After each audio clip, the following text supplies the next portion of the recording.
Hello student, कैसे हैं आप सब? Very good morning.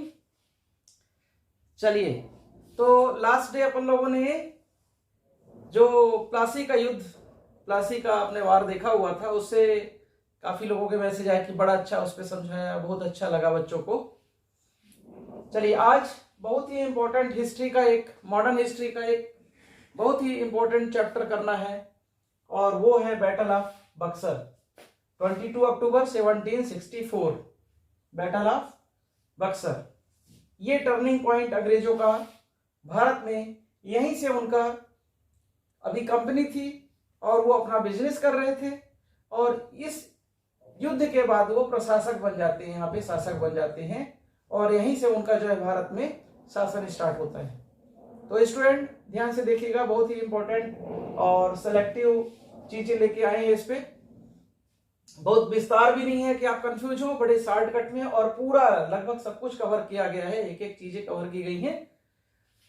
तो यहाँ पे अपन ने देखा था बैटल ऑफ प्लासी जब हुआ था, तो बैटल ऑफ प्लासी के बाद जो है आप देख रहे थे मीर जाफर को नवाब बना दिया गया था। किसको बना दिया गया था? मीर जाफर को। 1757 में मीर जाफर को नवाब बनाया गया था, जब सिराजुद्दौला का आपको याद होगा लास्ट वीडियो में। तो यहां पे देखते हैं कि 1757 से 1760 तक जो है मीर जाफर यहां का नवाब रहता है।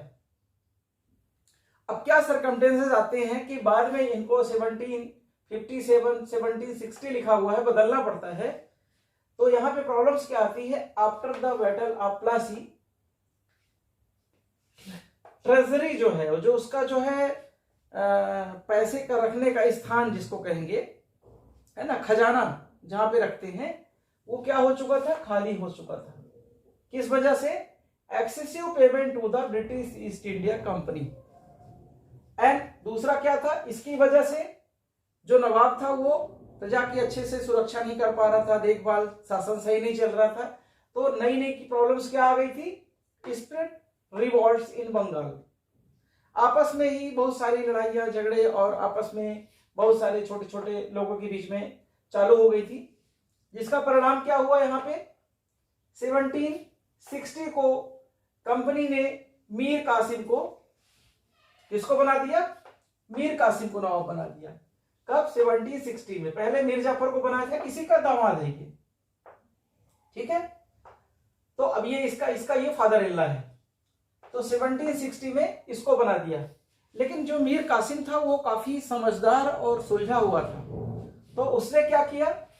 मीर कासिम 1760 टू 1763 3 ईयर ही लिखा हुआ है ना।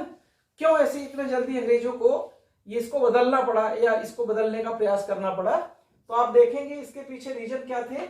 मीर कासिम जो है थोड़ा सा योग्य और अच्छा जो है नवाब था, उसने क्या किया? कैपिटल अपनी बदल दी, है ना, कैपिटल को बदला, राजधानी को चेंज किया। And repair fort and build palace, जो उसका किला था उसको उसने क्या किया? रिपेयर किया, और एक नया अपने लिए महल भी बनाया। फिर थर्ड उसने क्या किया? राइज्ड आर्मी, अपनी सेना तैयार की, खुद की सेना उसने रखना स्टार्ट किया। और फोर्थ जो है उसने तोप खाना भी बनाया, जहां से तोप बनाएंगे युद्ध में लड़ने के लिए, ये भी इसने बनाया। और फिफ्थ क्या इसने किया? Remove those servant who close with the east India company.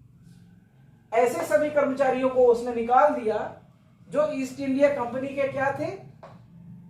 Close थी।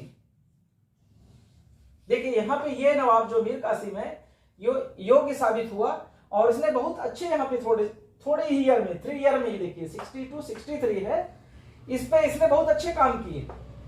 और इससे हुआ क्या? कंपनी डिसलाइक, कंपनी को पसंद नहीं आया। भाई कंपनी तो अपने को बढ़ाने के लिए इसको नवाब बनाया था कि एक पुतले की तरह, एक ऐसे पोस्टमैन, डाकिये की तरह काम करेगा और जैसे मैं बोलूंगा वैसा ही करता रहेगा।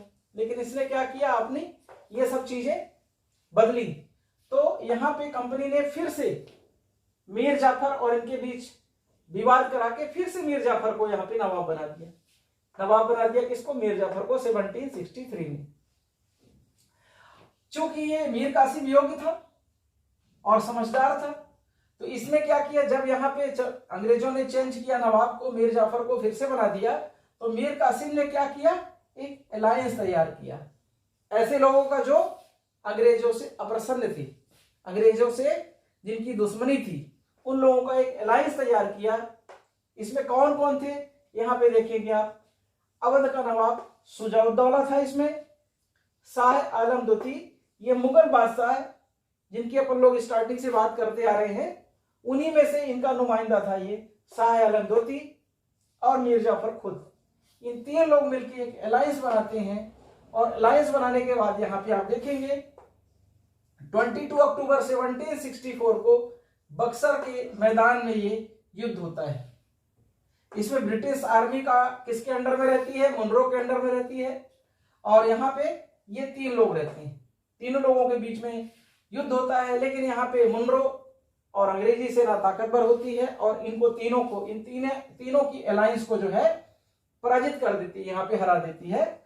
और ये सब लोग अवध के नवाब शाह आलम, मीर जाफर तो यहाँ से भाग जाता है युद्ध से, ये दोनों लोग इससे अंग्रेजों से इलाहाबाद की संधि कर देते हैं, treaty of Allahabad 1765, treaty of Allahabad 1765, जिसमें ये यहाँ पे आप देखेंगे शाह आलम द्वितीय को इलाहाबाद और कड़ा का एरिया दे देता है ये, और अवध के नवाब को भी काफी पैसा दिया जाता है।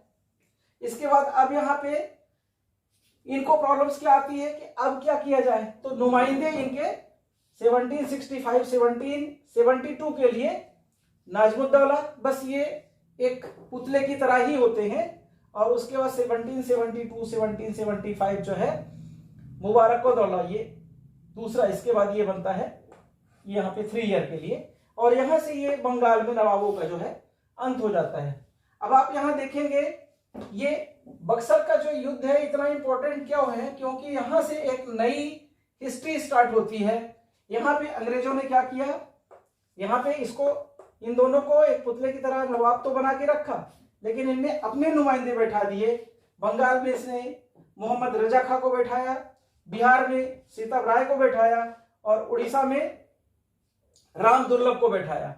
इस तरह से करके अंग्रेजों ने ये तीनों लोगों को, अपने पर्सनल लोगों को बैठाया और काम करना स्टार्ट किया। और उसके साथ सबसे बड़ा जो चेंजेज आया वो डोल गवर्नमेंट, जो यहाँ पे आप देखेंगे जो ये रिस्पॉन्सिबिलिटी है, रिस्पॉन्सिबिलिटी किसकी होगी, नवाब की होगी, और राइट्स किसके होंगे, ब्रिटिश ईस्ट इंडिया कंपनी के होंगे। ये किसने स्टार्ट किया, यहाँ पे आप देखेंगे जब यहाँ पे ये युद्ध, इसका युद्ध खत्म हो गया, तो यहाँ पे किसके अंडर में ये युद्ध हुआ था, आप देखेंगे मैंने बताया था British army under captain Munro. लेकिन यहाँ पे क्लाइव था, क्लाइव ने क्या स्टार्ट किया, गवर्नर क्लाइव ने स्टार्ट किया क्या, डोल गवर्नमेंट, दोहरी नीतियां, दो तरह का शासन स्टार्ट किया इसने, और यहीं से भारत में अंग्रेजों का स्टार्टिंग होता है। डोल गवर्नमेंट में क्या होता है, जितने अधिकार होते हैं, जितने राइट्स होते हैं, जो भी कलेक्शन रेवेन्यू का हो या बिजनेस से रिलेटेड जो भी एडवांटेज, जो भी फायदे होंगे, वो कौन करेगा, उसका काम, उससे रिलेटेड काम कौन करेगा, कंपनी करेगी। लेकिन जो पब्लिक से रिलेटेड रिस्पॉन्सिबिलिटी का काम है वो कौन करेगा, नवाब करेगा। तो इस तरह से धीरे धीरे करके नवाब के राइट्स को, अधिकारों को जीरो कर दिया। और फिर आप देखेंगे ये नजमुद्दौला 1765 1772 और मुबारकोदौला 1772 से 1775। यहाँ पे एक नया चेंज आता है, वारेन हेस्टिंग्स जो है फर्स्ट गवर्नर जनरल इंडिया में बनाया जाता है। ये हिस्ट्री का क्वेश्चन ही बनता है, एक सामान्य ज्ञान का भी क्वेश्चन किसी भी एग्जाम में पूछ लेता है कि first governor general of India बताइए, तो इसका आंसर है वारेन हेस्टिंग्स। ठीक है, और इसने क्या कर दिया, यहाँ पे आने के बाद इसने एंड कर दिया, नवाब की सिस्टम का ही एंड कर दिया यहाँ पे, और बंगाल, बिहार और उड़ीसा ये कंपनी के अधीन हो गए।